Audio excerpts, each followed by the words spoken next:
Well, hello everyone.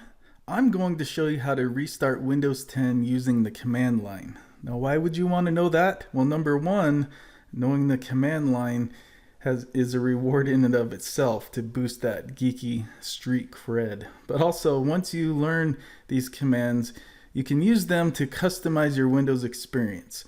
So look for the follow-up to this video where I'm going to show you how to use this command to create an icon where you can restart Windows 10 with a single click. No more futzing around through the start menu, go into shutdown and restart. One click. That's how I like to roll.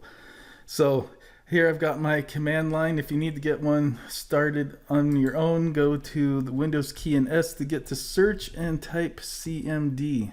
Charlie Mike David. So first I'll show you the command, and then second we'll look at the help file that you can use to customize this command to your preferences. So the command looks like this. It is simply shutdown,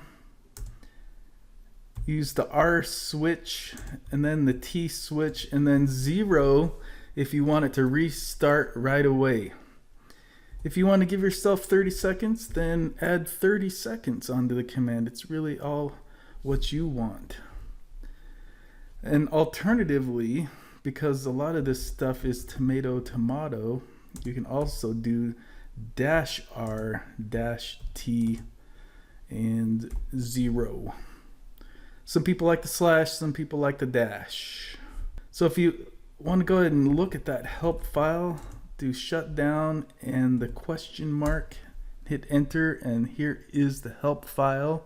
So here are all those switches. So we don't want S because we're not going to shut down the computer, power it off. We want to do a full shutdown and restart the computer. That's our R switch. Now this is an interesting one too. I know people out there may want to roll with this one. The G switch, full shutdown, restart the computer after the system is rebooted.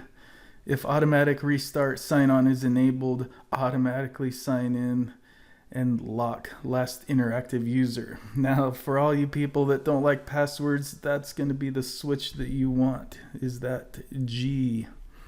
Alright, and here is our T switch. Set a timeout period before shutdown to X number of seconds. Alright, so here is our command to restart the PC from the command line. I'm going to go ahead and execute it, and it's going to disconnect me